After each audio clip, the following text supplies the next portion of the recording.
You guys look like... What do they look like, Jimmy? Dorks. They look like a couple of dorks. Get those birds! They're coming to get you, Barbara. What? Are you kidding? We got some family here. Can you dig it? Can you dig it? Can you dig it? You are listening to the In the Mouth of Dorkness podcast, the official podcast of the Alamo Drafthouse Winchester. Welcome, everybody, to another edition of the It My Cast podcast. Joining me today is Lisa Gullickson, Wife Dork. Won't you please, please won't you be my neighbor? And also joining me today is the one and only Brad Gullickson, Mouth Dork. Hey, that's that mother. I mean, that's the gentleman that had me busted. And I am your host today. I am, excuse me. Ooh, got a little manly up in here. Excuse me, I had to clear my throat there. I am Brian Young, the Turtle Dork. Everyone has a motive. No one has a clue. And welcome, everybody, to It My Cast. Hey! How's everybody doing today? What did you do to Darren? We went to the movies, and I told him I was going to meet him here, and I guess he got lost along the way. He knows the route. He comes here all the time. Like you two can't be in the same room lately. Are you fighting? No. I think they're the same guy. Wouldn't that be wild? Well, we know that's not true. We've podcasted with him for 5 years. Oh, yeah, I've already forgotten. It's all an illusion. So how's everybody weeks in Dorks this week? It was good. Mine was actually more eventful. Like, I've done more stuff this week because of the holiday. Brad and I were able to get out to the movies. I watched all of Holiday Nailed It, which is a beautiful pre-holiday gift to myself. I love Nicole Byer. What is that? Holiday, yeah, exactly. Holiday Nailed It? Snooze. Like a stream? Is it another streaming show? Yeah, it's Netflix. Okay. And it's... As you know, Lisa's working her way through all of Netflix. I've certainly watched all of the baking shows. Thank God they dropped this. Yeah. Thanks, Santa. And it's the one where professional chefs make like this amazing, pastry chefs make like some kind of amazing dessert. Okay. And then they put self-proclaimed terrible bakers and they tell them to try to make the thing that the professionals made in an insane amount of time, and it looks like crap. And that's what it's about. But Nicole Byer, a comedian that I love. I find her so funny. She is the host. And for Holiday Nailed It, she is literally wearing the most fabulous dresses and wigs. She looks exquisite, as she should. That's She's cool. an angel from heaven. That's I cool. love Nicole That's Byer. cool. I listen to 2 podcasts that she does. I listen to Best Friends, which she does with Sashir Zameda, who is her actual life best friend from Saturday Night Live. And Why Won't You Date Me, where she talks about why she's never been in a serious relationship ever. Interesting. And she interviews couples and people about their relationships. Oh, man. And she says the most ghastly, dirty things. Oh. My mom would turn white. That puss, Brian. That Scoop is- that puss. That is a direct Nicole Byer quote. I'm so glad that I have raised Brad right. Man, that is extremely uncomfortable. Yeah. that puss. How was you guys' Thanksgiving? Everything went well?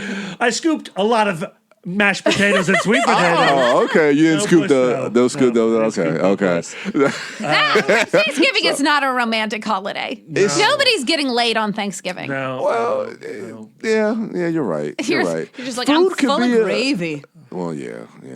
I think there's a point of diminishing returns. Yeah. 9.5 weeks, I think, that couple, Thanksgiving probably does really well for Kim Basinger and Mickey Rourke. But for Brad and Lisa, no. Too many mashed potatoes. I am a side item guy. I love it. I love it, man. I don't care at all for the bird. I don't like turkey. Honestly, I don't like turkey. It's too dry to me. Same. I agree. It's way too dry. Yeah. But sweet potatoes, mashed potatoes, mac and cheese, stuffing. Stuffing Is gravy. literally my favorite. Yes. With great. Yes. Dude. Yes. And as we do every year, I do Thanksgiving lunch with my parents. Lisa joins. Okay. And then Lisa does Thanksgiving dinner with her parents, and I join. Yep. I don't know why I phrased it that way, but I did. And so you get 2 of everything. So you have 2 of stuffing, 2 of sweet potatoes, 2 of mashed potatoes, 2 of green beans. So they go head to head. Yeah. Whose food is better? Yeah, and then every time we drive back to our place, we go, you know what? Your mom won on the mashed potatoes. My mom won on the stuffing. You guys need to make a scorecard. To really hurt our family. That's awesome. Yeah, I kind of had the same. It's interesting when you go to like multiple people's houses. So do you stack your plates? Or because I know that like once I have a big plate, I can't go to other people's because they're like, I'll just take a little bit when I go to like the second or third place I go to. And they're like, well, why aren't you eating? It's like, look, I just had like a full plate like an hour ago. I have 2 tricks I don't have that for problem, Brian. I've got a second stomach. I'm a hobbit. Brad will straight up just eat 4 mountains of food. Yeah, and I always go back for seconds, so I did have 4 plates. Dude, I cannot do that, man. Here's my trick, Brian. There's 2 tricks. First, you go, okay, if there is a green salad, you lay a bed of lettuce down. Okay. And then you take the other things and you put them on top, but the lettuce acts as like packing material, so your plate looks fuller. Got you. That's trick number 1. Interesting. There was no green salad at Brad's parents' house this year. Oh, yeah. So here's trick number 2. Yeah. 2 tablespoons of each thing, Okay. just 2 tablespoons, and you plop and then you pull. So like when you plop the food, don't plop it straight down because then it'll be like compact. Yeah. So you plop it and then you do a little bit of a drag and it increases the surface area of the plate you're covering. So it looks a little fuller without Lisa, having it to like, okay. Yeah. Your Interesting. strategy I like that. makes me sad. No, hey, look, I'm on board with your plan, Lisa, because I can only eat so much. My stomach doesn't. I can't do it. Got that Brad stomach. I am going to have a slice of each pie. And so if I'm filling myself up on, I don't know, what's something lame that we ate? There was turkey. Yeah. Turkey's lame. Turkey, the smallest slice humanly possible. Yeah. Brad created a distraction at my parents' house and then didn't grab any turkey at all. Oh, Just nice. double sweet potatoes. Turkeys, Nothing of wrong with all that. of, they're the saddest animals in factory farming. They you cannot. There's not a creature on this planet that has a worse life than a turkey. Really? Yeah, they're real sad, and they taste bad. Let's stop eating turkeys, you guys. Really? I'm good with just ham. I'll eat ham before I eat turkey during Thanksgiving. I'll tell you what they do to hams Oh, later. no. Little pigs. It's so sad. Let's go ahead and get into our weeks and dorks. Weeks and dorks? Am I saying that right? Weeks and dorks? Yeah. All right. So since Darren is not here tonight, we will start with you, Lisa. I'm in the hot seat. I'm in the power seat. That's what I've decided. I thought we had started. That nailed it? Not part of your weekend dork? No, that was just That was fun just banter. you were just answering a question? Yeah. Okay, that was banter time? That was my I feel like it's my turn. That's all I'm saying. I feel like it's my weekend dork. We've wasted 3 years. Man, Brad, you're rushing the episode. Sorry. No, but so Lisa, tell us about your weekend dork. Speaking of people who couldn't eat anything with a mother, Fred Rogers, he said that. That's a Fred Rogers quote. I got to see A Beautiful Day in the Neighborhood, starring Tom Hanks as Fred Rogers, one of my childhood heroes as a person who was raised on PBS. You were not looking forward to watching this movie.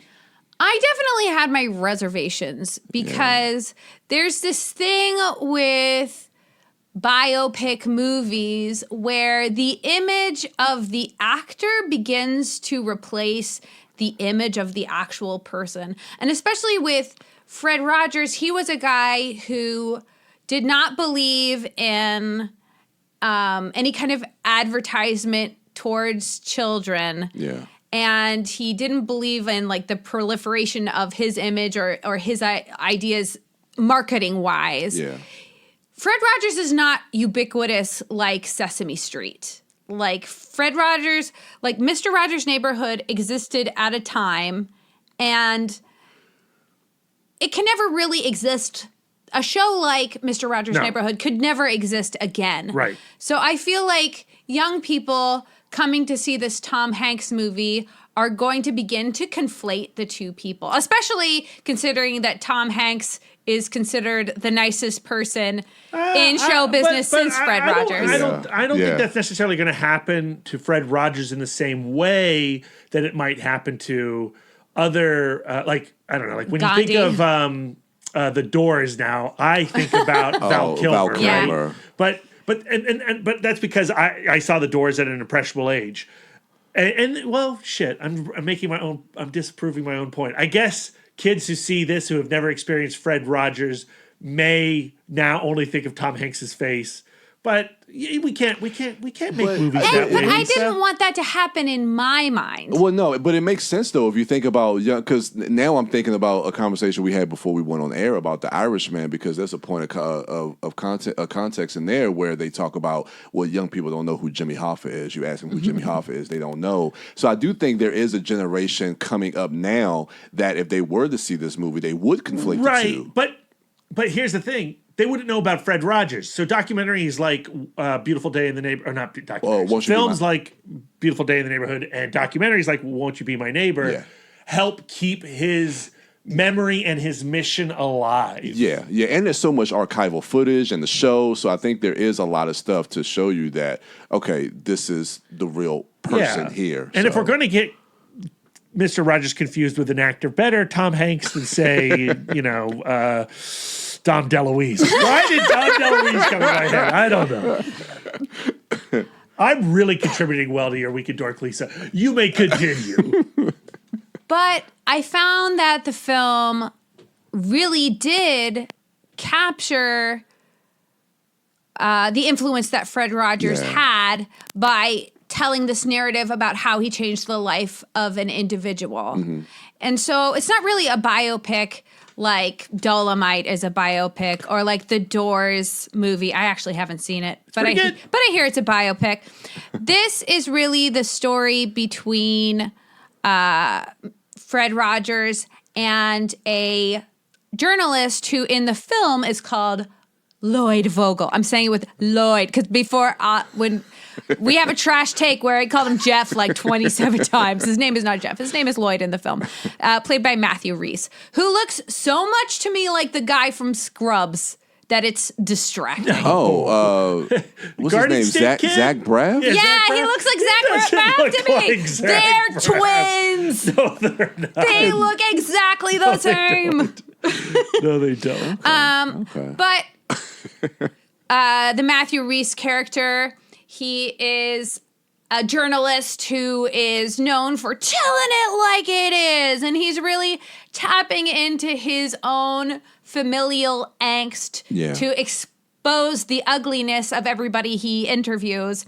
And so when his magazine is doing a heroes issue, the only person willing to talk to him is the nicest guy in the world, Fred Rogers. And through this relationship they have together, and Fred Rogers just influence. He's not there. He's not giving advice. He's just asking questions and encouraging Lloyd to think about his relationship and think about the value that he has to his father and the value his father has to him to change, to do this positive change in their lives. Yeah. Brian, I know you've seen the film. How did you feel about it? I had mixed feelings about the movie. For me, and I don't want to go to how the movie was originally perceived or marketed as a Mr. Rogers biopic, and then ultimately you go into the theater and that's not what it is. Doesn't need to exist. Won't You Be My Neighbor is a perfect encapsulation of Fred Rogers and who he was as a person. I think it's beautiful. Absolutely. I love that documentary. But it was the character of Lloyd, played by Matthew Rhys, and his whole family dynamic, the relationship that he had with his father, I thought played brilliantly by Chris Cooper, but something about the movie just rang false to me. There was just something that I really can't pinpoint, but while watching the film, I couldn't get connected to his story and to his character and that relationship. I agree that the introduction of the relationship was a little bit over the top. Like, there's this wedding. Oh my God, Dad's going to be there. We talk for less than 30 seconds and we're punching each other in the face. I'm very lucky to not have any relationships like that in my life. But I think that the pacing of this film is so fascinating because once you introduce Fred Rogers to any situation, everything slows down. Yeah. He was a person who believed very much in silence and space and taking time. Yeah, even the way he talks. Yeah, extremely considered person. Yeah. And Tom Hanks, I think, captured that as well as he could. And I think he does a wonderful job. He's not Fred Rogers, but he did. But I think that there was they had to establish, okay, this is a really rocky relationship. They got that out of the way. Okay, let's make this movie. Yeah. And even with that gripe, I think that the way that this film melds the two universes of the PBS show with real life. I'm thinking in particular with the nightmare sequence. Yes. Where Lloyd finds himself, Lloyd thinks he's just going to set to interview Fred again, and then, oh no, he's being dragged into the TV show, and oh my God, he's got rabbit ears, and he's on the balcony of King Friday's blue castle. What a dream, by the way. That's no nightmare. And the way the aspect ratio changed to be the TV ratio, and how the color was kind of PBS muted saturation. I loved all of that. So if I can ask you, I don't know if you mentioned this before. Maybe it was the previous take. The one about Jeff? No, the framing of the movie as an episode of the Mr. Rogers show. So did you take to that? I found that to be an interesting take for the director Mariel Heller to use that framing for the actual film. I don't know if it necessarily worked for me, especially with a lot of the transitions that we see. I thought it was cool in the beginning, but as we got more into the film, I don't know if it started to feel like a distraction to me because of the length of the movie. It just starts to for me, it just started to wane on me a little bit. Yeah. Where it kind of felt more like a gimmick. But how did you feel about the framing of that? If it was a gimmick, I bought it hook, line, and sinker. I really enjoyed it. Because A Beautiful Day in the Neighborhood, what was the show called? Mr. Rogers' Neighborhood. Was such a contrast to everything everything else on television. It was slow. It was so wholesome that I think that it is jarring to go directly to one audience member, not the whole audience. Like Mr. Rogers was speaking to you, staring down the barrel of the camera and telling you that you are special just the way you are. To adopt that as the framing device, I thought was very clever, and I really loved it in the beginning when he's like, "These are people in my neighborhood." And he's opening windows, and you see what's the lady's name? Lady Abilene. Yeah, Lady Abilene. Okay. And then they get to Jeff's, and the first time we meet, not Jeff, goddamn. The first time we meet Lloyd, he's got this ridiculous, buh-guh expression with his face punched in. To me, and then you meet Lloyd, and then you're waiting to find out how he got that face punched in. I liked that. And then the nightmare sequence, like Lisa said, I really enjoyed that as well. And they play with the ratio of the film in multiple occasions, not just the nightmare sequence. Yeah. And I don't know. I liked the structure of the movie. I liked the narrative of the movie.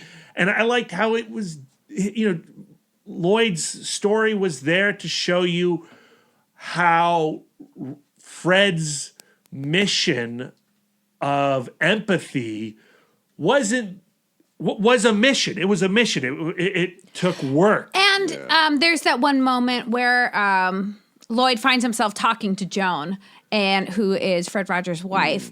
And of course, check that name. What if it's not Joan? I'm all name confused.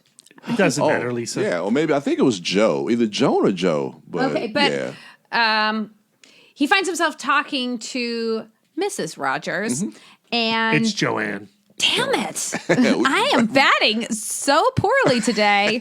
But he offhandedly calls Fred Rogers a saint. So like, what's it like living with a saint? And she goes like, we don't like the idea of being called a saint because it de-emphasizes the fact that it was a practice. Like what Fred Rogers was on television was the same guy he was not on television, and it's the same guy he wanted to be, and it was a practice, and he worked at it, and he really wanted people to understand that he was not perfect, and that every day was a new opportunity to be more considerate, to care a little more, to find another way to help, which I think is beautiful. Yeah. Since watching this movie, I've gone down a little bit of a Mr. Rogers rabbit hole, especially because I'm trying to bring a little bit more mindfulness into my life and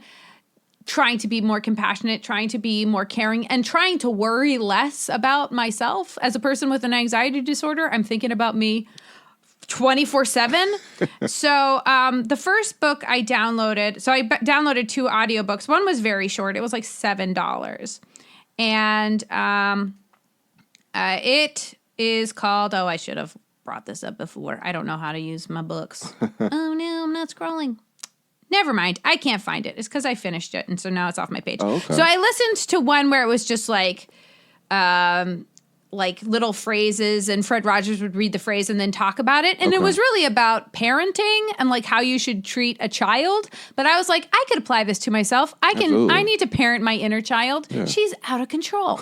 And then I started listening to The Good Neighbor, The Life and Work of Fred Rogers, which is a biography by Maxwell King. So I'm hoping to myself bring a little bit more Fred Rogers into my life and going like, how can I be more of a helper? And I was listening to Penn Jillette, his Penn Sunday School podcast, and he was talking about he had seen Dolomite, and he was saying that Fred Rogers and Dolomite have a lot in common as entertainers, which I was like, come on, Penn, what are you talking about? But then when you think about it, they're both people who saw an underserved audience who were being spoken to in a language that didn't resonate with them. And going like, Fred Rogers always talks about like the best way to raise a child or influence a child is to remember what it was like to be a child. And Fred Rogers stayed very much in contact with the scared, isolated, bullied little kid that he was. And he brought all of that memory and experience to how he spoke to children, and it resonated with them in a way that adults found impossible. And I feel like Rudy Ray Moore did the same kind of thing, where he's I know that I can make a comedy that will resonate with this particular audience, and I know the language that they speak, and you can't tell me no. You know, so I think both of those stories are very inspirational. Yeah, absolutely. Absolutely. Though I think Fred Rogers is a little bit more selfless maybe than Rudy Ray Moore. He was definitely, Fred Rogers was never in it for the glory. And I think that for that reason, he'll never be Elmo. You know, Mr. Rogers would never. Sesame Street is like one of those things where it's ubiquitous. Like you go to another country and there is a Sesame Street where Mr. Rogers' Neighborhood is something that is so unique and something that was so specific. And I feel so privileged to have been a child at that time so that I could benefit from his educational show.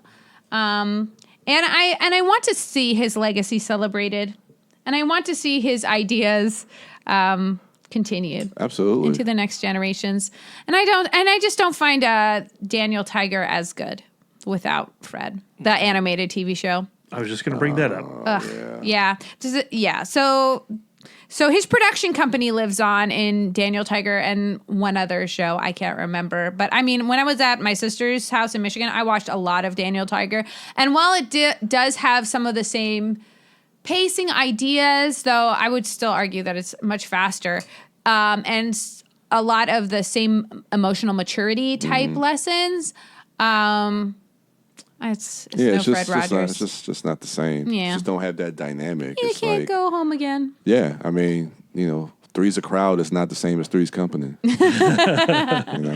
Just not. That was my weekend dork. Yay. All right, so Brad, what do you have for your weekend dork? This time of year, usually I'm very concerned about filling in all those gaps, those cinematic gaps that have existed over 2019. I want to see all the good movies before we put our top 10 dorkies together. Yeah.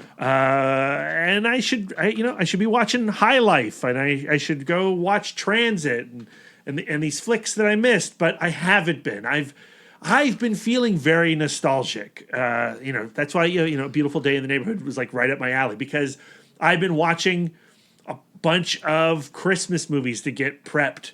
We talked last week about doing Planes, Trains, and Automobiles, and that led into watching Christmas Vacation and Die Hard and Trading Places. So I'm in a very I want to be comforted, but I know I need to get to work, and I will get to work on 2019 movies here this week, hopefully.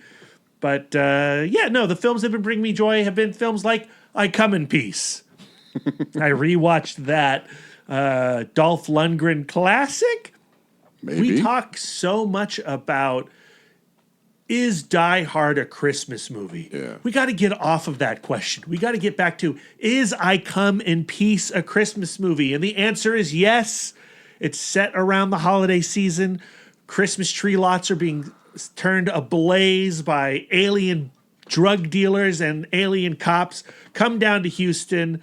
And Dolph Lundgren is the Houston cop caught in the middle with FBI agent Brian Ben. This movie is a total blast. I'm sure I've talked about it on this podcast before, so I won't get into the weeds too much.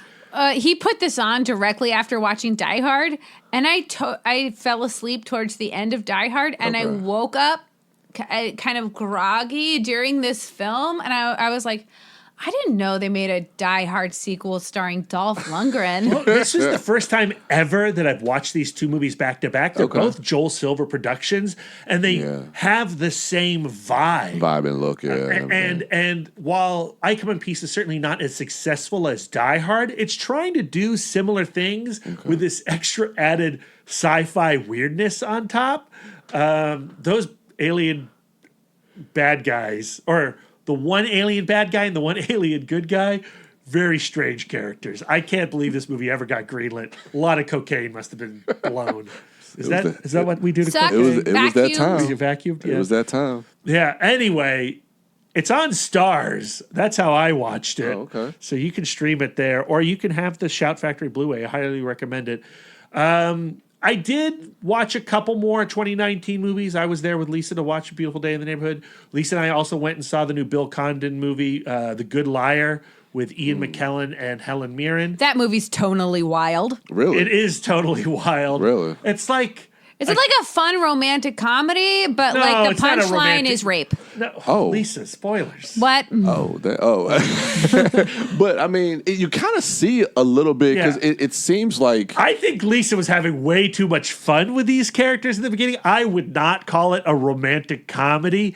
It is a caper film. There was a will they, won't they? That was like the whole point of the movie. But it's not a romantic comedy. It was at no point ever a romantic comedy. There's jokes. There is a sense of humor to it, but I would not ever call it that. We're just going to have to agree to disagree on that. Sure. And it does escalate into an extreme storyline. And yeah, it's totally weird.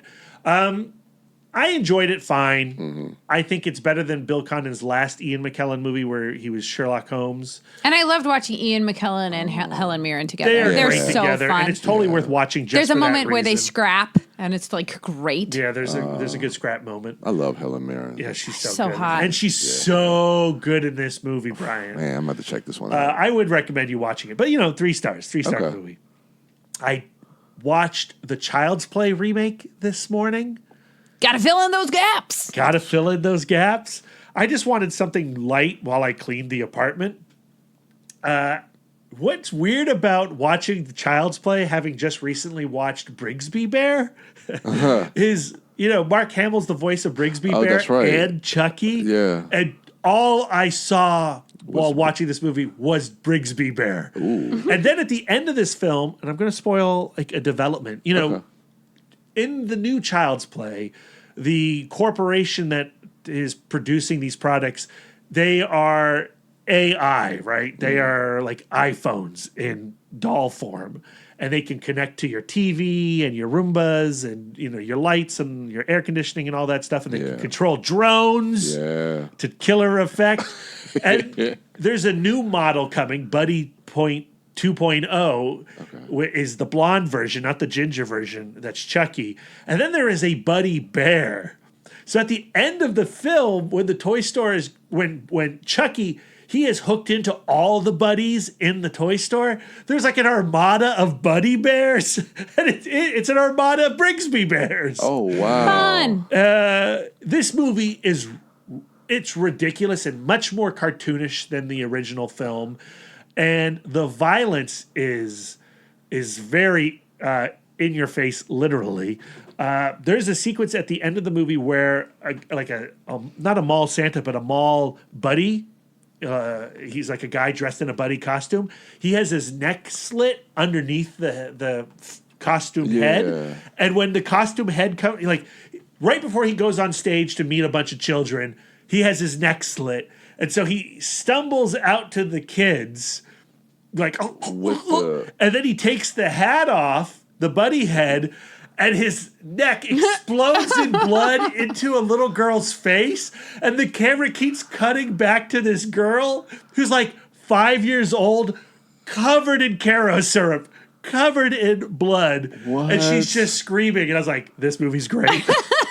Oh wow! Oh, can you imagine little Junie? Yeah, it is little Judy. They That's hired my some niece. little girl actress to just get a hose of blood in her face. Oh wow! And I loved that. And the gore level is that throughout. A guy has his whole face removed, from his skull, and Brian Tyree Henry, he pulls back the coroner's sheet, and there's just a flaming red bloody head staring up at him with all his teeth missing. No! Chucky has removed all the teeth of this guy. He's where's his face? Cut to the main character's bedroom, and the dude's face has been stapled to a pumpkin. No, stapled to a watermelon. And it's really violent. What?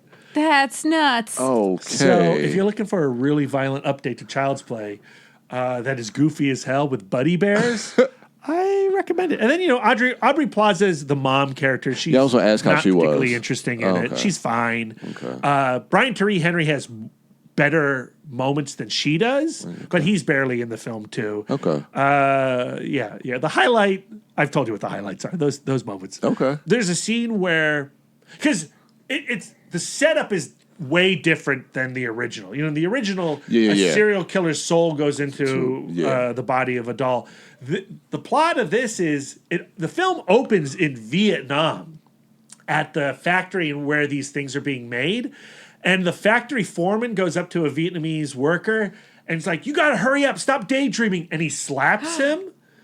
And then he goes off, and that factory worker he's so mad that his boss, his foreman, is treating him this way, that he goes into the program of this one doll and turns off all the safety protocols. And that's the origin of Chucky. So he turns off all the safety protocols. He puts the evil chip into this particular buddy doll. He goes up to the top of the factory, throws himself off, killing himself, and that's the title card. Interesting. Okay. And then that doll, that killer doll, is introduced into the life of this child and goes crazy.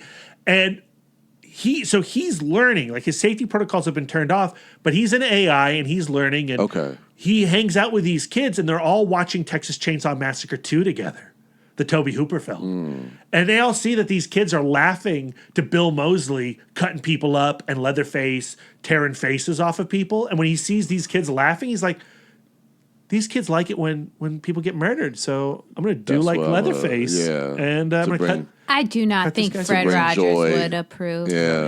He wouldn't. So I'm going to kill people to bring joy to these bring kids. joy. Yeah. And there's a scene, they don't kill the cat, but like the cat scratches Andy, and Chucky's like, "You heard Andy? I'm going to F you up, kitty cat." And puts his little doll hands on that cat, and there's this one shot of like this animatronic cat getting strangled by Buddy, but then Andy comes in and stops it. Wow. Okay. You're making me want to see this. I liked it. He gave it 3 stars on Letterboxd. 3 stars. Okay. Same rating as Queen and Slim. Oh yeah. And more on that later. Yeah. And the good liar. The Good Liar. Yeah. Wow. Yeah. Okay. So that was my weekend dork. That was your weekend dork. All right. So mine's, I saw a few films, Queen and Slim, which we'll get into with which is going to be part of our review cast. I saw Irishman, which I enjoyed. How many stars? 3. One for good. each hour. As good. 3. What's that? One for each hour. Yes. Well, technically that would be 3.5 stars. So I have to divvy that up. One of those half hours did not work for Brian. It didn't. But I still enjoyed the film. It's not a Brian movie. No, not really. But I thought the lead performances of all 3 actors were How do you feel about the amazing. de-aging? You know what? I thought the de-aging was done really, really well. I thought it was really effective. I thought it really worked with oh goodness, Joe Pesci and De Niro.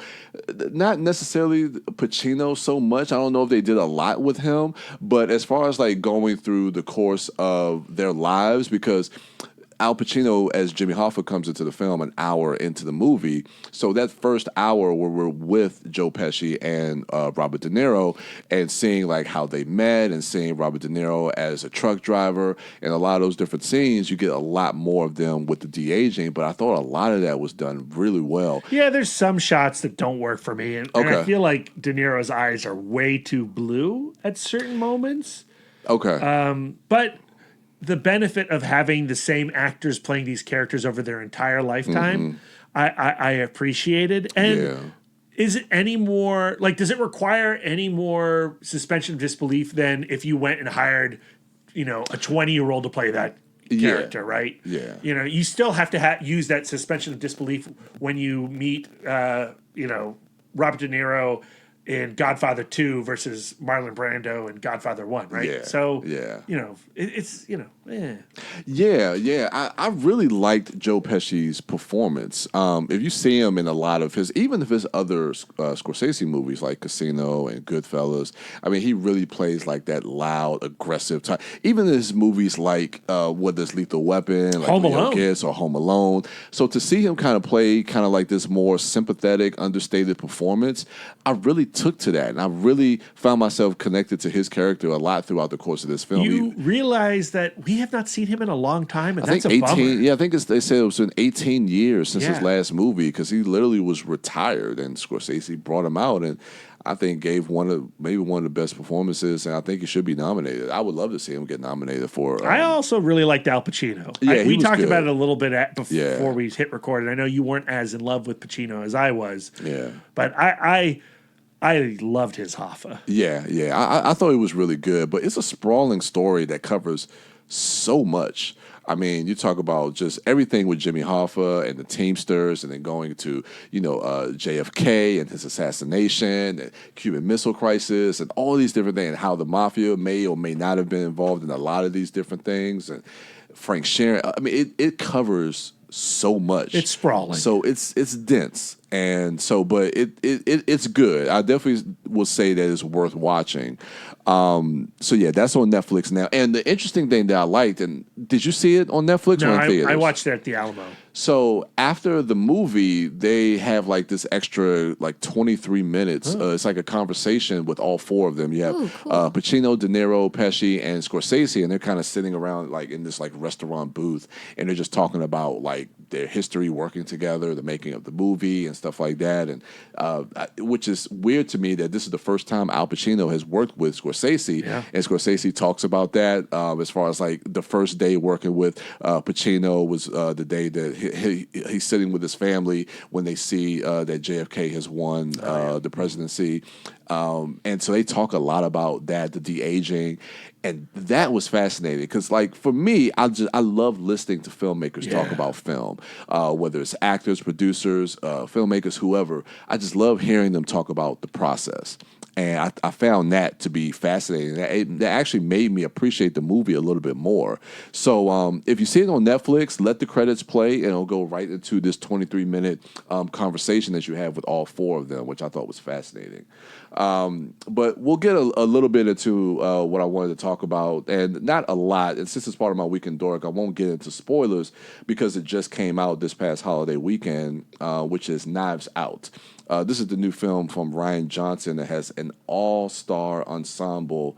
I'll rattle off a couple of these names. We have Daniel Craig, Chris Evans, Ana de Armas, Jamie Lee Curtis, Michael Shannon, Don Johnson, Toni Collette, Lakeith Stanfield, Christopher Plummer, Catherine Langford. It's a lot. Frank Oz shows up in the movie. It's an incredible cast. I know Lisa was able to see it at Fantastic Fest. The only one of us. Yeah, and I know it was a bit of a traumatic cinematic experience this for movie you. is so vomiting.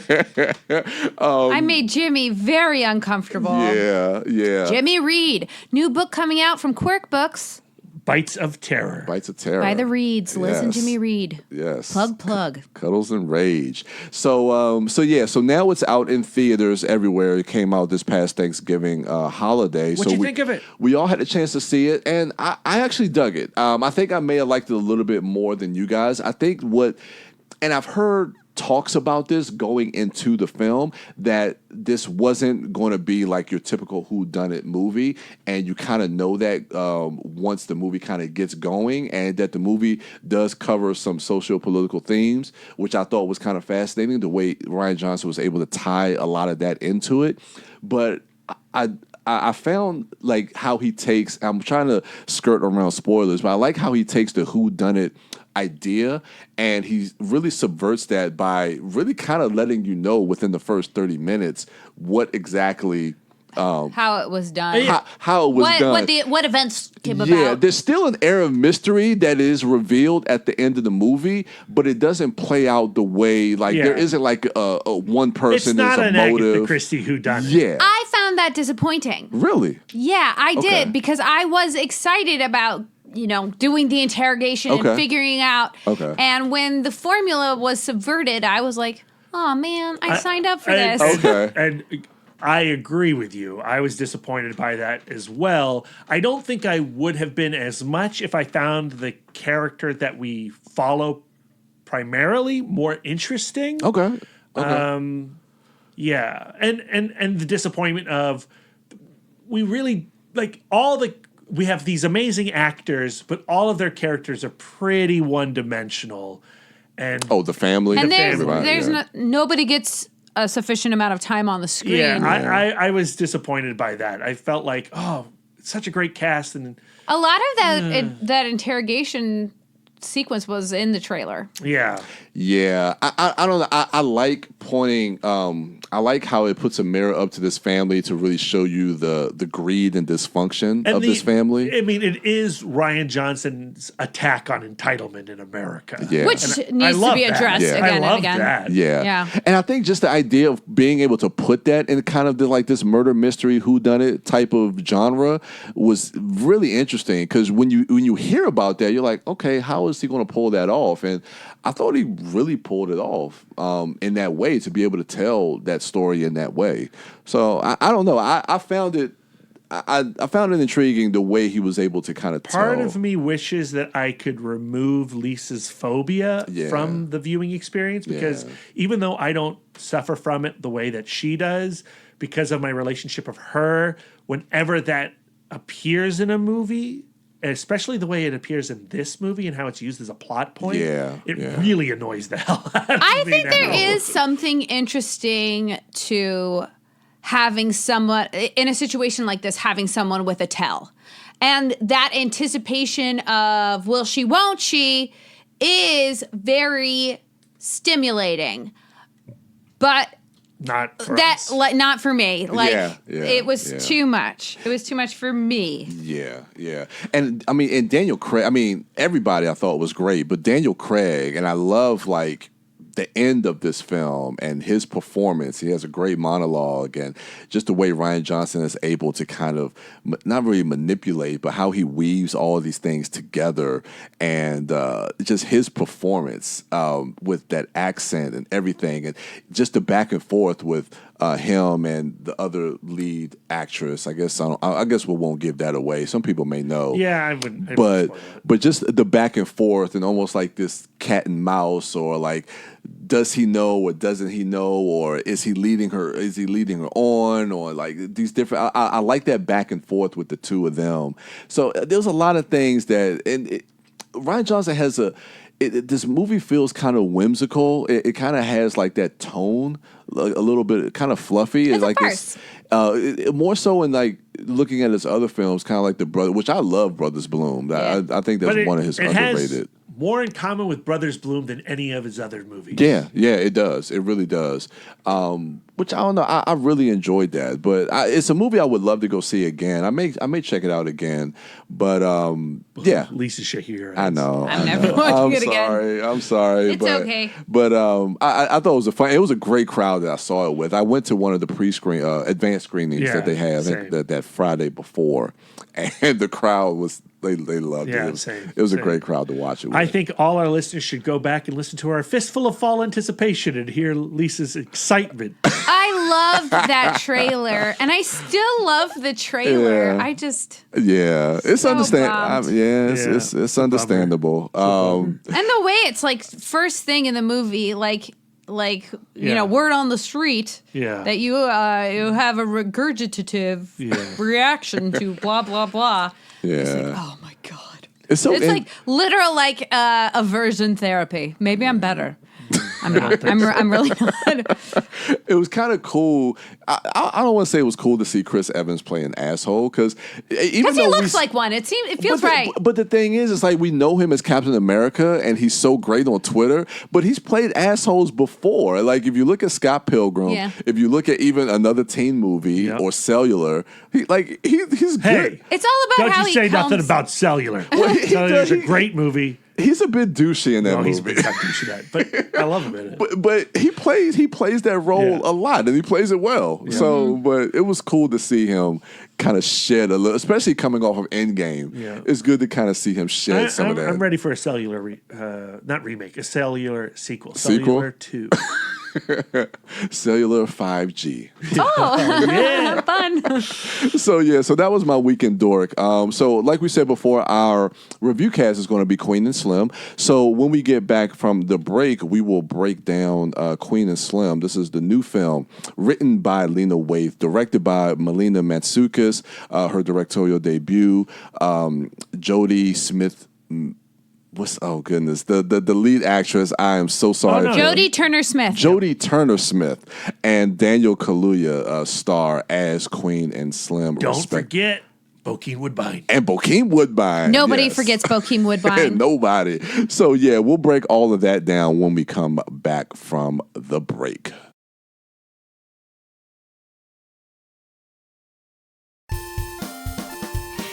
This is Liz from People I Think Are Cool, a bi-weekly podcast where I interview my favorite creatives from across the globe. If you're looking for a dose of creative inspiration, then go to peopleithinkarecool.com or subscribe to People I Think Are Cool on iTunes and Stitcher. You like film, from cult to classic, from blockbuster to B-movies. And there just isn't that one place with all the fan fervor and passion that's covering the kind of mad, diverse brilliance that you love. Well, that's where you're wrong. AfterMovieDiner.com is that fan-built movie nirvana just for you, featuring the sweet, sweet writings of the wife dork herself. AfterMovieDiner.com. Go there. Be the best you can be. We're back. So this week, like we said before the break, our review cast is going to be Queen and Slim. This is the new film that is written by Lena Waithe. You may know her from shows like Master of None, where she also won an Emmy for writing. She was in Steven Spielberg's Ready Player One. And then, of course, directed by Melina Matsoukas. This is her directorial debut. She is a music video director. She's directed a lot of Beyonce videos. You may know her from Lemonade, Formation. I first knew her as one of the directors from one of my favorite shows on HBO, Insecure. She's directed a lot of episodes from Insecure. Directed Kylie Minogue music videos? She did. So she's been directing for a while. Yeah, I know, like, I guess a lot of people know her from recently a lot of the Beyonce videos. I know her from the show Insecure. Melina Matsoukas directed a lot of episodes from HBO's Insecure, which I'm a huge fan of. And that's when I first took notice to her name, when I saw her name at the end of a lot of episodes from that show, which I'm a huge fan of with Issa Rae. So, it also stars Daniel Kaluuya and Jodie Turner-Smith, who also is a newcomer, and Bokeem Woodbine, which this is not a cameo. We discussed it off of air. We debated heartily, and I think he's a full-blown character. He is a full-blown character. And we've agreed that Flea and Chloe Sveni are more cameo-ish. Because they're not as good in the film. No, that's not the reason why, but yes. No, I'll say that is going to be the quantifier. Yeah, they're just not good, so we can't stop looking at them and going, look, they're fine. It's Flea. They're not bad. Let's not say they're bad. They're fine. Slap that bass. And we're not in the good, the bad, the ugly yet. Not yet. Let's get this setup going. We'll get there. So Queen and Slim, this also came out this past holiday weekend. And the quick synopsis is a couple's first date takes an unexpected turn when a police officer pulls them over. So let's just... Wow, that was a great plot summary. Did you write that? I probably did. I haven't written in a while, so that would probably be my one-line synopsis.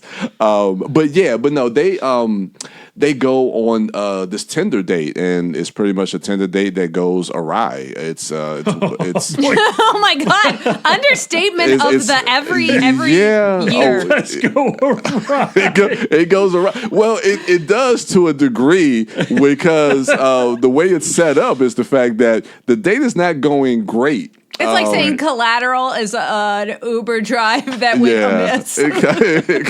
Taxi drive. It kind of went. They took a wrong turn somewhere. But I just want to see that on the Collateral poster. Die Hard, an office party. That was not what it was expected. Exactly. Unexpected office party. Exactly. Okay. But they go on this Tinder. Keep doing it. Stop, Lisa, stop. But they go on this Tinder date, and it's not really going great. But then they get stopped by the police, and they, in self-defense, kill a cop, and now they're kind of thrust into this position where they're now on the run. And that's kind of the inciting incident. This is where the movie kind of takes off. And, we'll just get right into it, the good, the bad, and the ugly, because I really want to get into this film because there's a lot to discuss. So we'll start with you, Lisa. What's some of the good that you enjoyed about this film? My job is so easy today. And we are doing spoilers, right? Yes, hell yeah. Yes, we will be talking spoilers in this review. Yes. The performances of Daniel Kaluuya and Jodie Turner-Smith are impeccable. Yeah. Daniel Kaluuya, big time major ups from the It Modcast podcast from his performance in Get Out. Oh, yeah. And he's just absolutely amazing. Yeah. And then paired with Jodie Turner-Smith, they have such tremendous chemistry. This movie even though they're trying to avoid getting killed all the time, maybe that's the secret, is so hot. It's like a sexy, sexy movie. Yeah, yeah, and also just the way that the director shoots them, and just the visual aesthetic of the movie. It just looks beautiful, and they look good together. Yeah, and you've already talked about like the visual richness. Like, it's interesting, like going to the Alamo and watching the pre-show and getting to see glimpses of her previous work in music videos, because she is very much into the color story. Yes. And creating a palette in which the action can happen, which makes for a visually stunning movie. I also thought that the script was really good. Yeah. I feel like I'm just going to say all of the things. I really, really liked this movie. Okay. But your big takeaway was the chemistry between the two leads and how Hell yeah. you were swooning this whole film. Like, I was sitting next to Lisa, and she was misty. She was that's cool. She was That's hot cool. and I was bothered. blissed out. Yeah. I thought that, I was high on their love. And I liked the way that they spoke about their love in particular. How there would be this like layer of like chatter of back and forth of what do you want to find in your ultimate partner? Like, I want to find someone who is my legacy. Yeah. I want to find someone who is my ride or die. Yeah. And the way that these conversations about love manifest in their actions. Yeah. I really enjoyed that a lot. Yeah, I do like the conversations that they were having as we get deeper into their story, because when the movie starts off, we don't really learn a lot about them, and we start to kind of peel back those layers where we learn a little bit more about Queen's character, especially when she gets to Bokeem Woodbine, when they have to go down to New Orleans, and the relationship that she had with her mother, and and what she had to do for her uncle once you find out what happened to her mother. And then just that conversation that they have about what they're looking for to find love and what they want in a relationship. And, you combine that with where they are running from the police force and everything, just what he says about legacy. And I think the idea of legacy speaks a lot into some of the social themes that's actually being talked about in this movie as well.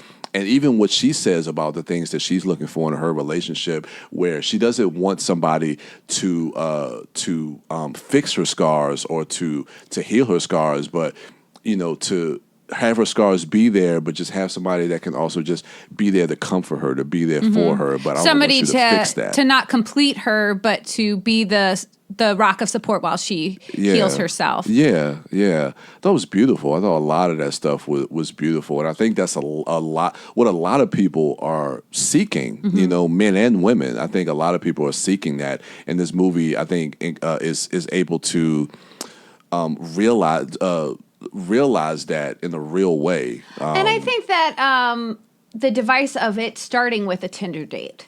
A Tinder date that was like a B- at best. Yeah. Like, you meet these two characters and you go, well, Queen, she's very cold. Yeah. She's coming across, a little bitchy, a little doctory.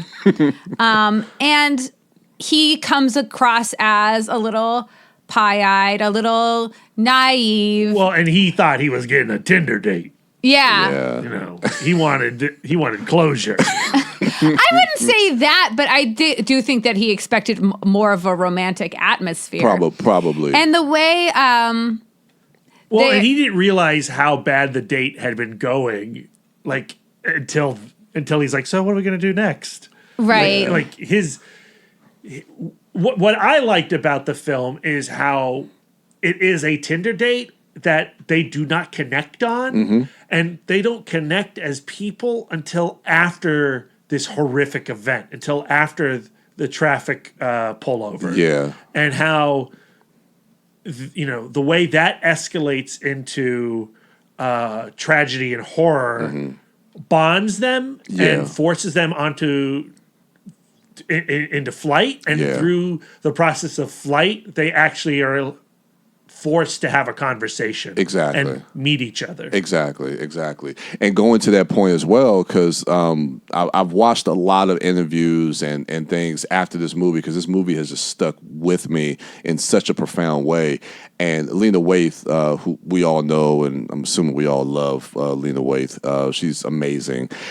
She talked about that in particular, what you were talking about, Brad, where she says, like, she wanted the Tinder date aspect of it because of how disconnected we are. We don't have these human connections that when they're thrust into this unpredictable and just this situation that's just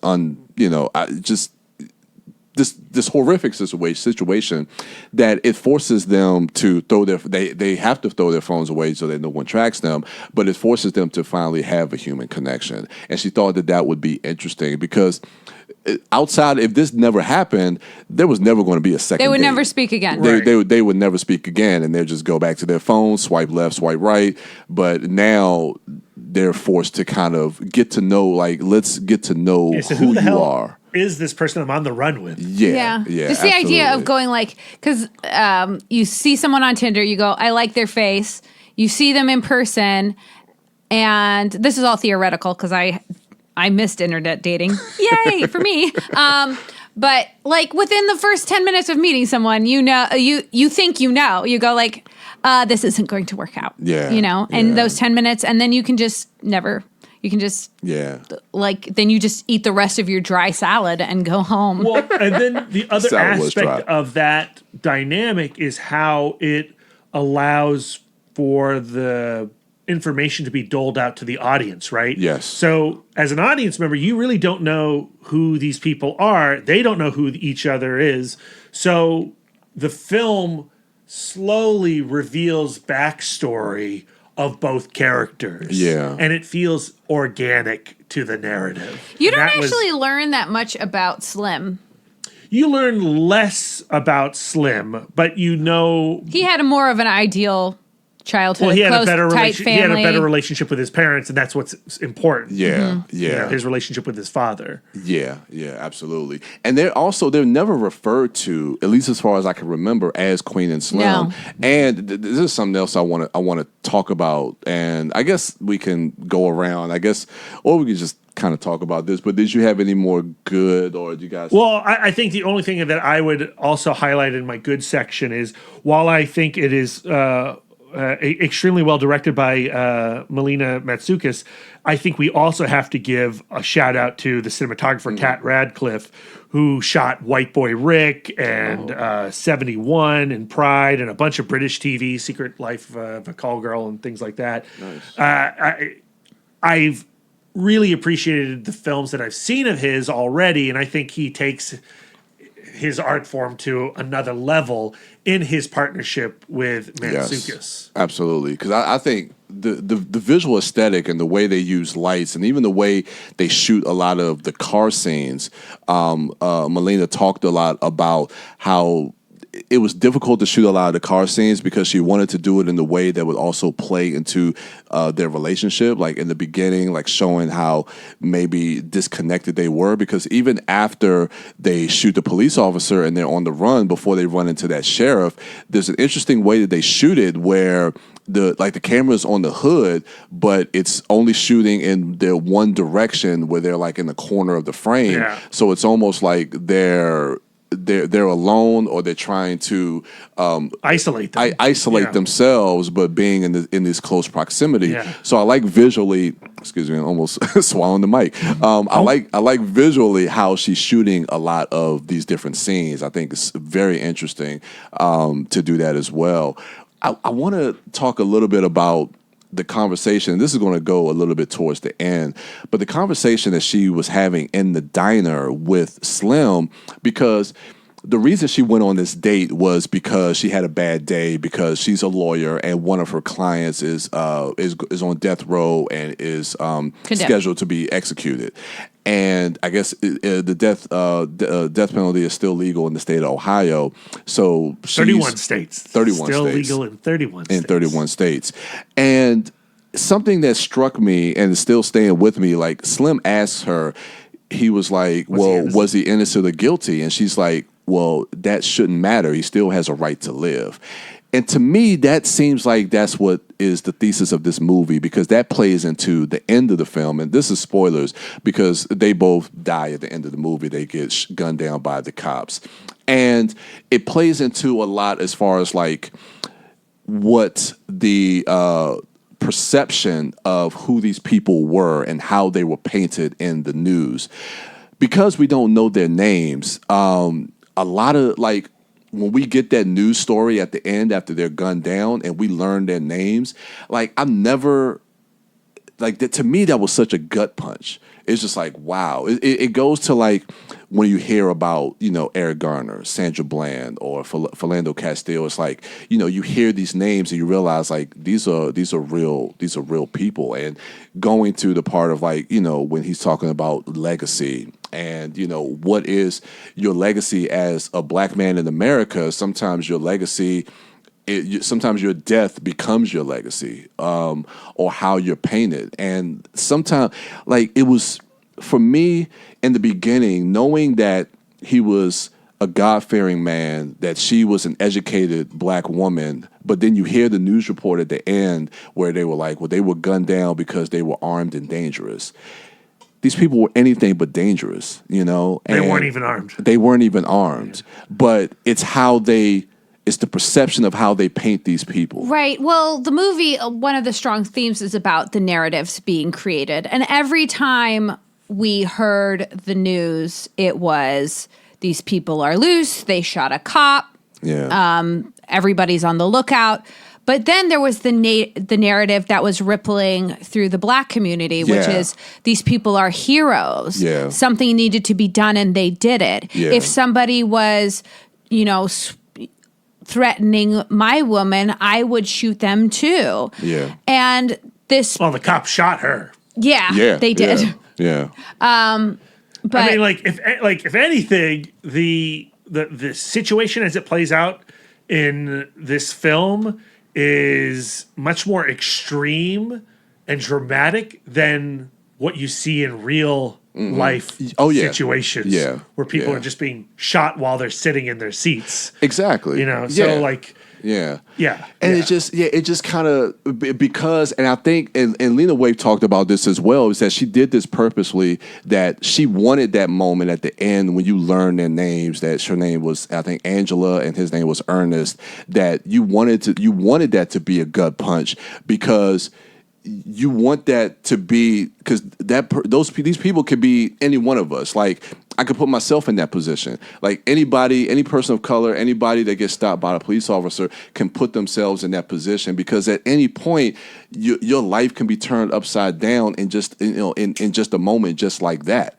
you know. And I don't know, I just thought that was interesting, the way that she was able to kind of tell that story in that way. But I just thought that was something that was fascinating and that was really kind of heartbreaking about that story, is just the way they tried to paint these characters. And the inevitable end of this film, right? Yeah. You know, the entire time you're watching it, you know they're going to get Bonnie and Clyde. Yeah. You know, and I'm hoping against hope that this is going to be a movie, and we're not going to be given the ending that we're eventually given. We deserve. Yeah, the ending that we deserve. Yeah. And so when you get to that, I struggle with like, is that what I want? I know. But that's how it is. Yeah, and part of me, because watching this movie, I never thought that they were going to get away, but when they start to go to that plane, but then when you see the cops pull up, I'm like, okay. But that's interesting too, because even the idea of it being considered Bonnie and Clyde, I think, goes to some of that misconception, because to me it's more akin to something like Thelma and Louise. But like, because Bonnie and Clyde, and there's a lot of comparisons, and I think they make comparisons themselves. Yeah, they make that comparison too, and I think that's all by design, because Bonnie and Clyde, they committed these crimes to kind of put themselves, I guess, in that position. I guess that's what I'm trying to say. Well, they were traditionally criminal. Like, you know, Bonnie and Clyde were robbing banks. They were fighting a system, you know, but but they were committing crimes. But for Queen and Slim, they were being they were just existing. They were just who they were, and they were still, kind of put in that same position. But I like the way that even the marketing of this film kind of plays on that misconception and that perception of the view of that. Even when you look at the poster and you look at that photo that they take, which again is from Bonnie and Clyde. To me, what the Bonnie and Clyde thing is here are two people who become more than they are in the culture from two radically different points of view. Yeah. Right? They do become symbols. They do become T-shirts and graffiti. Graffiti. Yeah. They do become characters. They do become Queen and Slim. Yeah. And that's what's sort of reminiscent of the Bonnie and Clyde storyline. Yeah. I have more thoughts on that, but I'll hold. Well, no, let's get into some of that, because I mean, there's so much in this movie to chew on a lot, and there's things that I wrestle with and have issues with. So let's get into some of the things that kind of didn't work in the movie. Was there anything that kind of didn't work for you, Lisa, in this film? I'll start with an easy one. Chloe Sevigny's character. True. I give her a lot of credit. Like that, the disapproving wife character is a tough spot to be in. But it's one that she's been in multiple times. Yeah. Okay. And so, like, when you see her on, when she comes in to roll her eyes, you're just like, did it have to be Chloe Sevigny? Yeah. Yeah. Yeah, and Flea was distracting. Flea. Yeah, he's very Flea. Yeah, he just looks. It's anytime he's in a movie, you just know it. That's not fair. He's fine. I don't think I dislike. Like, to me, he's not the problem of the movie. Like, I don't love them, but.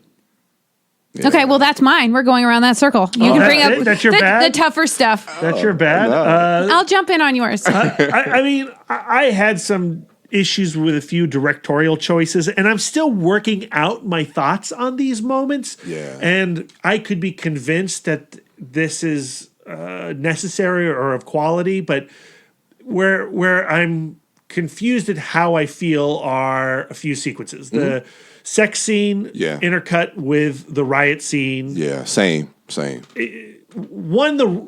a low budget movie, and so like that riot sequence looks very, very small. It does feel small. Yeah. It feels very small. But that's probably for budgetary reasons. Yeah. But my bigger issue is why is that being cut in between the first time that they consummate their relationship?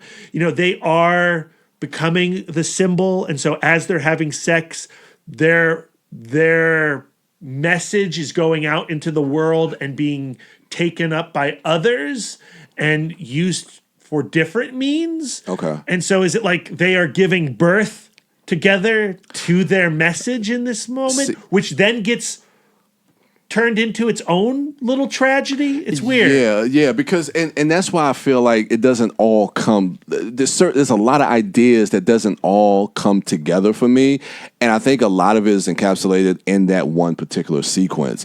Because even watching it in the theater when it was over, I had this like bewildered look. I was like, I don't get it. Like, I don't understand why you would intercut the sex scene with the riot. And like, because it seems like you're doing that because you're trying to make a statement about something particular, but I don't know exactly this what. This might just be me, like, just trying to fill in the mental blanks. Yeah. But there is also the theme of children. Like, there's a whole scene about him telling the story about him asking different family members, like, where do babies come from? Oh, yeah. And he talks a lot about, like, family and having kids and things like that. And when they're having sex in that car, they're not thinking about consequences. They're raw dogging it in a cemetery. And they're in this completely blissed out, separate place, intimate place where it's just them not worrying about not worrying about consequences, not worrying about what their actions are doing. Yeah. Meanwhile, their actions are creating this tremendous, terrible consequence in this other place independent of them. Yeah. So even with the last kid that they saw. Yeah. Even with their... Who took their photo. Yeah. That became the T-shirt. Their presence being removed from the world through this transcendent car sex, the world is continuing to turn, and it's turning in a really ugly way. And this child who met these two, he is inspired, his sense of defiance towards the system is inspired through that meeting, which leads directly to a death. And contrary to what they had spoken about, because when they were talking to that kid, he mentioned that he wanted to become part of that kind of activism where he is doing violent acts and like he wants to be remembered like they're going to be remembered. Revolution. And they go like, all you need to be remembered by, like, if your family remembers you, like that should be enough. Yeah. And the fact that he had more or less decided what he was going to do at the protest already. And no matter what they would have said, changed what he was going to do. He was going to interpret it his way no matter what.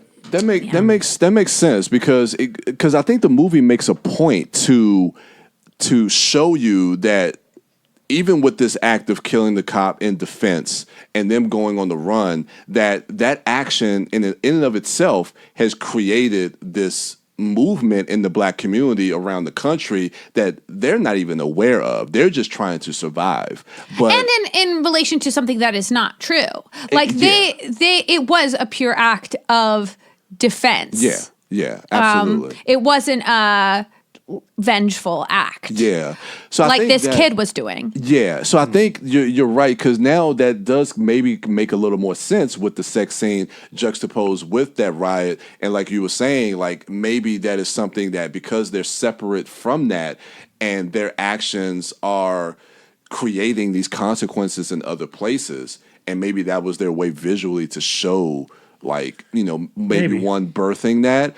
But I find that interesting, but I just couldn't really get what it was while watching it. I found it tonally arresting, considering that they had, like, something so, like, they shot a cop in self-defense, and then this kid goes and does something that is, like, so much worse than what they did. Yeah. And where a lot of the film is about communities working together to help them get to freedom, help them get to Cuba so they can live out the rest of the lives that they deserve. And that's like such an uplifting story. But then to have this moment where this kid just straight up murders a guy who's trying to reason with him. It's very heartbreaking and already a heartbreaking situation. And it almost feels like it kind of undercuts what the movie is trying to. I'm just struggling with it. I'm struggling with it. I don't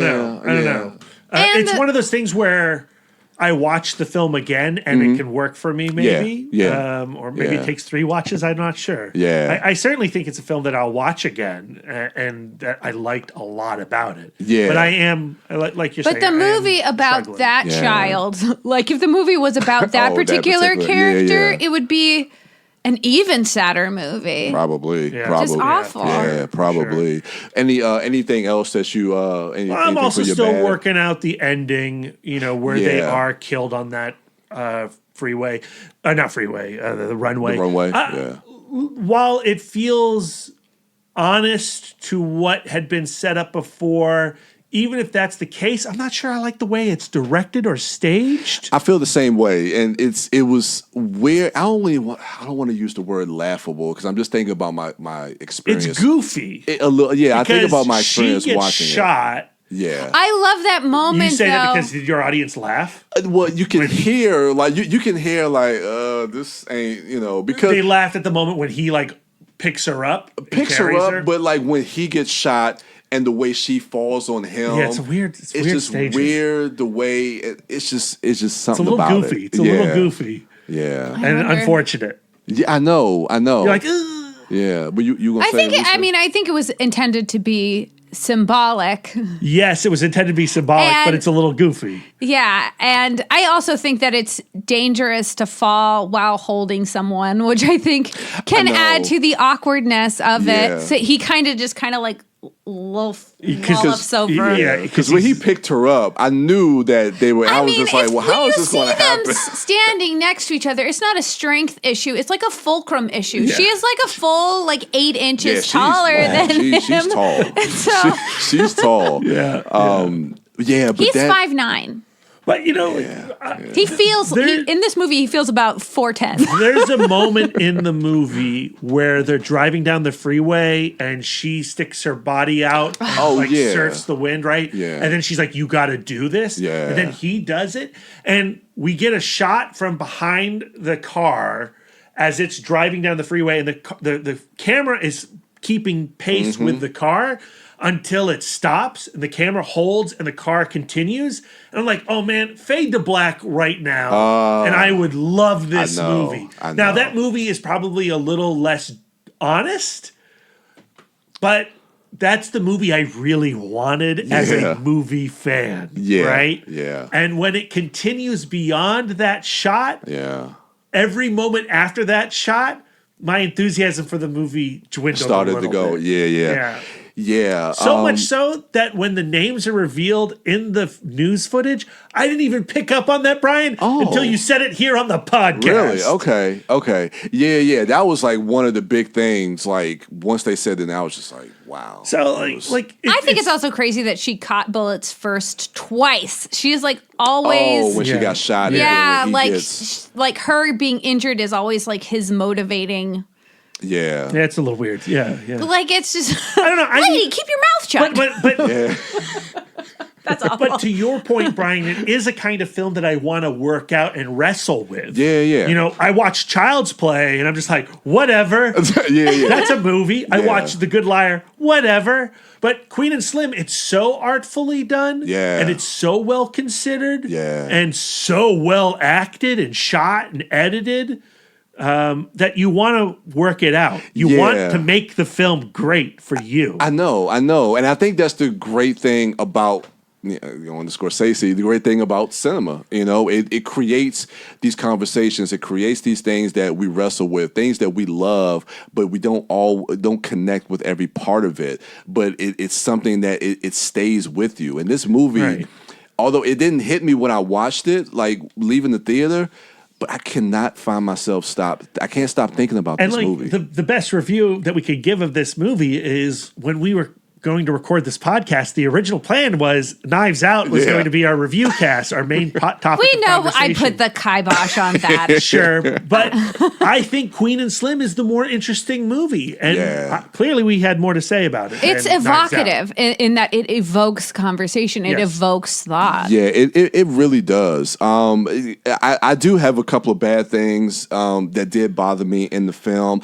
I'll start at the end. And I think this is just more so with just me as a black man. I was just like, the guy who turned them in to get the reward. Yeah. I was just like, come on, man. I know, especially with the entire, like, the idea of community and this underground kind of. It like when they cut to him counting the money. It my heart just sunk. I was just like, motherfucker. Like it just. Why do you think it's that character? Why? Honestly, I don't know. And maybe that's something else that bothered me because he comes in at the end of the movie and when they're because you would think that it was going to be Flea and his wife. Flea and Chloe Sevigny because she seemed like she was going to turn them in because she also mentions about the reward. Right. But then you find out that it was him. And I think that's Lena Waithe also talking about social commentary in the black community where, again, going to Knives Out where people talk about greed, selfishness, where it's just like, okay. And how the system sort of turns your community against each other. I think she's working some stuff out with that as well because even seeing that just, I don't know why that just bothered me because when you see him in the car, you are at ease. Yeah. You go, that is another black person, they're fine. Yeah. Yeah, you're right. And it just, I don't know, just that shot, seeing him count that money, it just made my heart sink. It just made my heart sink. I don't think a lot of the comedy worked for me. There's a moment when in the beginning, the first night in Ohio, they stop to get some food, and there's some kids out there, so they give them money to have them go in, and it's already starting to get out in the news, and his father comes out, they hit him with the car, so they have to take him to the hospital. That whole banter with the guy and his son, and like him saying all this stuff about I got other bitches or don't call my mother a bitch and all this stuff, I hated that. Yeah. I just because for me, again, as a black man, it just feels like you're perpetuating the stereotype that's already out there. Again, like just like how the news coverage is trying to paint Queen and Slim, putting that and having that as a comedic moment just didn't work for me, and I just did not like it. And falls into cliche, as you're saying, stereotype. And like the guy who turns them in falls into stereotype. Yeah, it falls into way too many cliches. I do like the idea, though, of Daniel Kaluuya going like, I'm taking this guy to the hospital. Like, my priority is not my safety. My priority is doing what is right. And that's like the first moment in the film where you start to realize that their narrative is being taken over by others outside. I enjoyed all of the conversation in the truck. Yes, absolutely.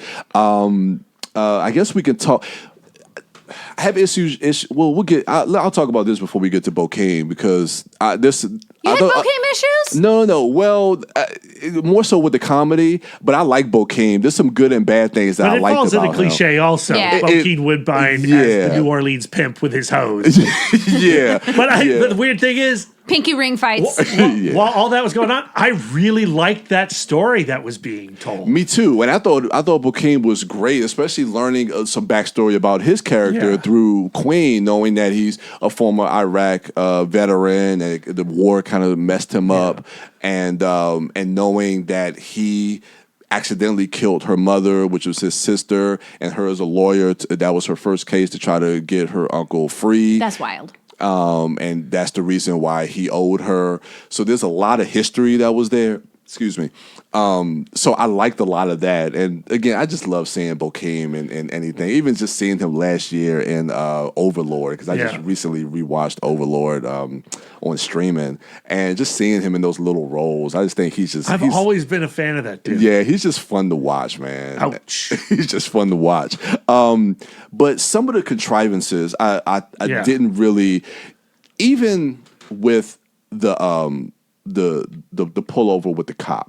Like, we knew what the inciting incident was going to be from the trailer. And you know what, to be honest with you guys, even watching the trailer, I was just like, is this going to work? Or I was like, well, let me hold off and see if this plays within context of the film.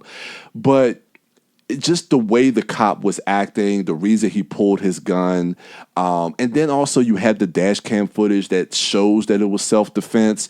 So, I mean, I can get past a lot of that stuff, but it's just kind of, again, going to how you were saying the staging at the end, some of the staging of that, as far as that being the inciting incident, didn't really work. No, and also, I don't know if you guys seen The Hate U Give that came out last year. No. There's a similar scene with the cop being pulled over and the guy getting gunned down, which I think works a little bit more effectively.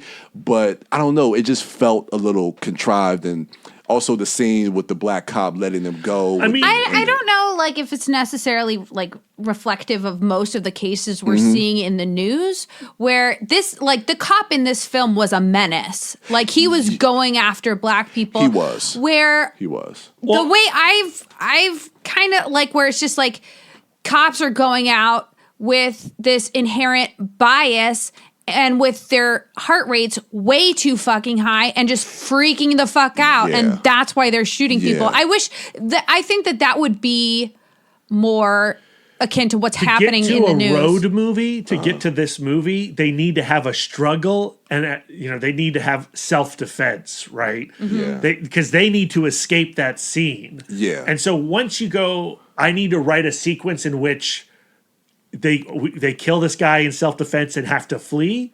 That's a very contrived. You need a menace. Like, it is contrived. I agree with you, Brian. But that's the premise of the movie. Yeah. So that contrivance bothers me less than some of the other ones. Okay.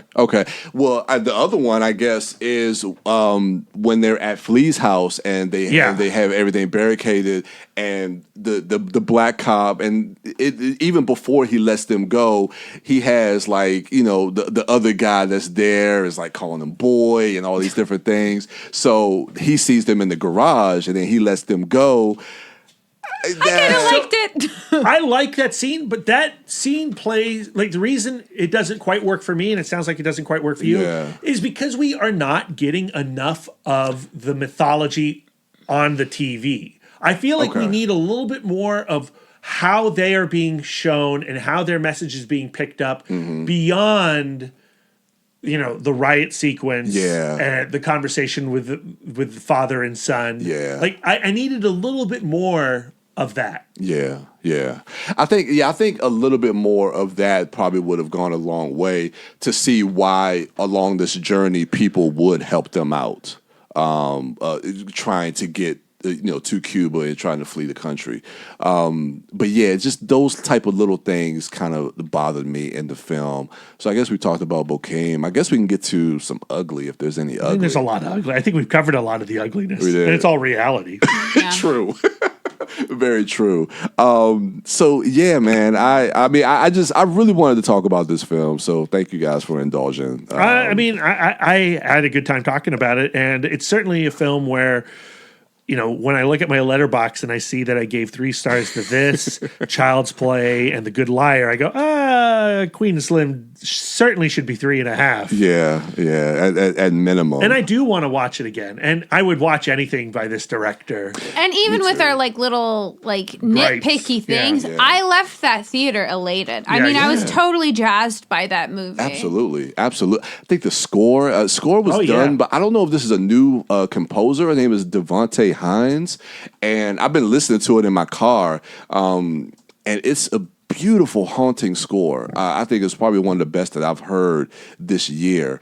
But again, that combined with the cinematography, with the performances, so much about this film that I just really, really love, and it just stayed with me. It's funny, I was talking to Darren about it because, again, at the day that we're recording this, it's December 1st, so it's officially list season. So we have to try to put together our top 10s of 2019 and, try to put together our tops of the decade and stuff like that.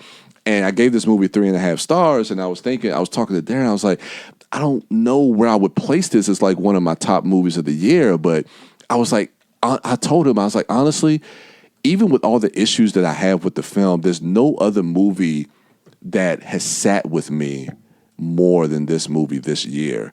And even with the issues I have, that point alone, I think it deserves to be talked about.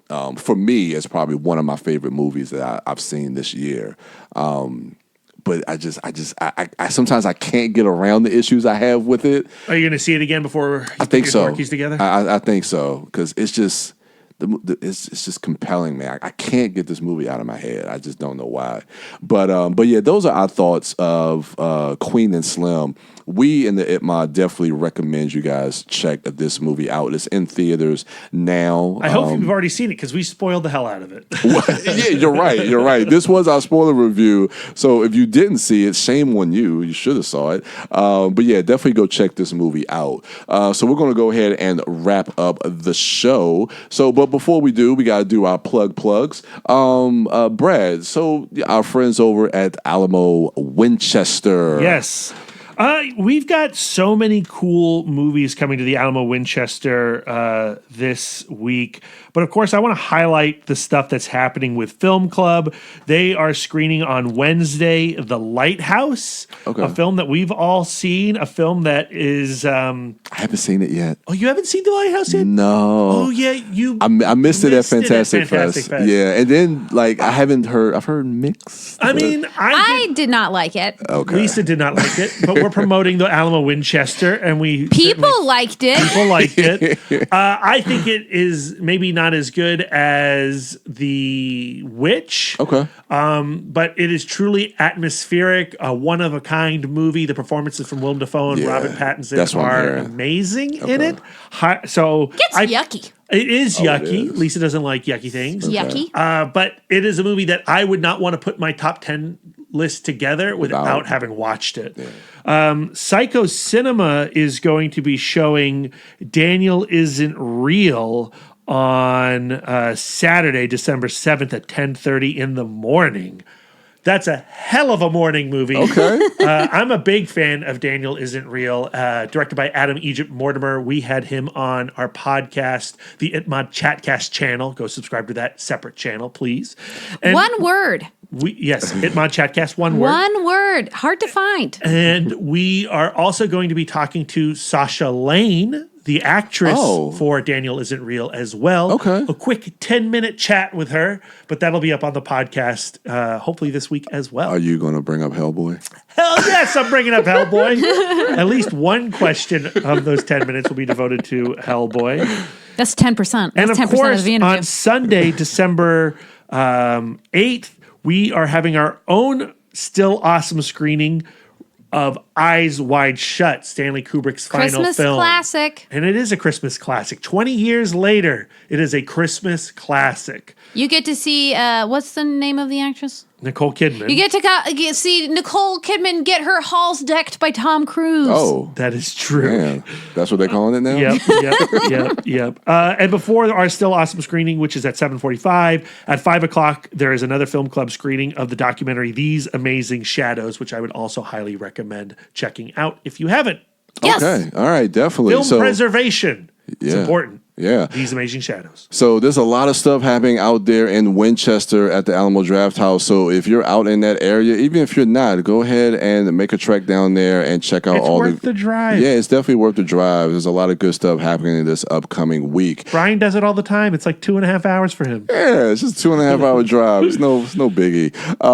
So you guys, CBCC is celebrating a 1-year anniversary, I think, of the day of this recording, That is December true. 1st. December 1st is our 1-year anniversary of Comic Book Couples Counseling podcast. Congratulations. Thank you. So what do you guys have coming up on CBCC? We have one episode left on Alec Holland and Abigail Arcane, part of our Swamp Thing series. I've really enjoyed this month of episodes. And then we're going to close out the year returning to the X-Men with Gambit and Rogue. Okay. And that's an exclusive. Nice. Unless you follow us on Twitter at CBCC Podcast, because I've already said that. Yes. Gambit So, and Rogue. yes. So follow them on Twitter and listen to their podcast. You can find that on inthemoutofdarkness.com, one-stop shop. All our podcast feeds, YouTube videos, articles, everything is on the website. And you can find their podcast on Podbean and Apple Podcasts, wherever podcasts are And found. Spotify. Oh, we are on Spotify. Nice. Okay. Nice. All right. Yeah, And it was just a form, turns out. Really? It was literally just a form. Nice. I like that. Good. And on Spotify. So there you go. Go ahead and check out Bill and Claire's Excellent Adventures. I know they are going through the classic monster movies. So definitely go over and follow them on Twitter and also Apple Podcasts and Spotify as well. They're on Stitcher. They're on Stitcher, They're man. on Stitcher. Oh, Where's that form? It's not a form, it's a check. Oh, We have not paid that check. Yeah, so Billy's doing big things over there, and I think that is everything. What other shows do we have? Chatcast. What's going on with Chatcast? What's going on with Chatcast, Brian? This Wednesday, finally, our interview with Matthew Modine. Yes. Will be out. We just put up an episode. Oh, God. What was our last episode? Oh, yeah. Nathan Johnson, the film composer of Knives Out. We spoke to him. And on that episode, I also threw on our brief red carpet conversations with Ryan Johnson and Noah Segan. Oh, that's right. So, that's a fun episode. Matthew Modine and then Sasha Lane. And then J.D. Dillard, the director of Sweetheart, will be coming on. And our 50th episode will be a conversation with Leonard and Jesse Malton. Cool. Which is a great chat. That was. I was there. You were there. I was there. I was. I'll have to tune in. I was filming some of it. So check out that It My Chat cast.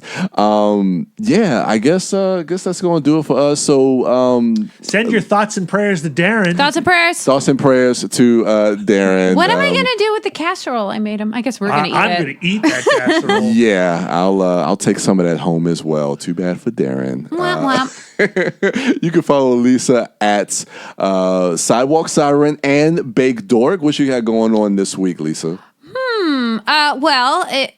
I've already done this. So this is in the past. But Lena Waithe has an episode on David Chang's breakfast, lunch, and dinner where she goes to some of her favorite spots in Los Angeles and she talks a lot about her process and you get to watch her eat a ton of food, which is fun. So I recommend that highly if you're super into Lena Waithe. Yeah. Like I myself am. Nice. Also in the quest to watch all of Netflix, right before you came over, Brad and I started watching the movies that made us, and we watched the episode on Home Alone, which came out Christmas 1990, I think. Yep. I think, yeah. So that was huge in my childhood. That would put me, Christmas 1990, that would put me in kindergarten or first grade. Okay. You're so young. And then we college. watched most of the Ghostbusters episodes, and it's super fun. Yeah, so it's a spin-off of the toys that made us. I was going to ask you, is it the same? It's the same producers. Same style where it's jokety jokes and fun. Same narrator, I think, also. I need to watch, because I was over Darren, and he turned on the Toys Who Made Us. Oh, yeah. And did you watch the Ninja Turtles episode? He showed me Ninja Turtles and the Power Rangers one. I feel like I really learned a lot. I don't know if you necessarily learned so much, but the whole process of how the Power Rangers came to be is with crazy. the Sentai and everything from Japan, and how they brought in how Marvel and how it just Spider-Man. Yeah. And they were just champions of that idea. Yeah. And those people got to, for the most part, reap those rewards, which isn't always the story in the Toys That Made Us if you've watched the... But that Kevin Eastman, Peter Laird, $60 million thing.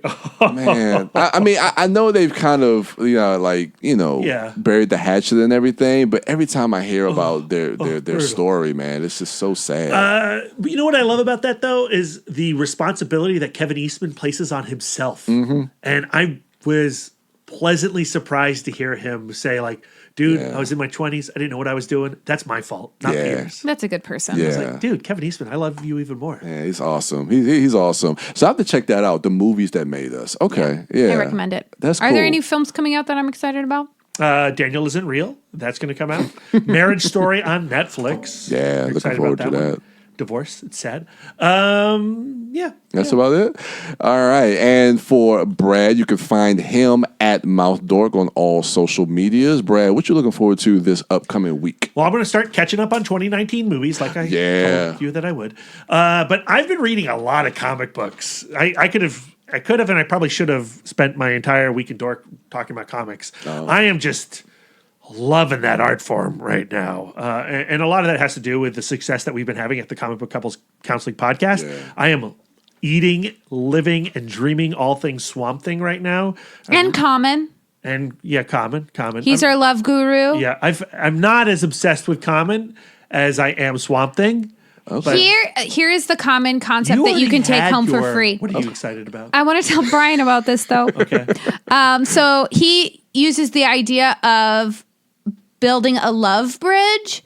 So when you feel like love or compassion in your heart, it shouldn't just stay in your heart. You should build a bridge through action.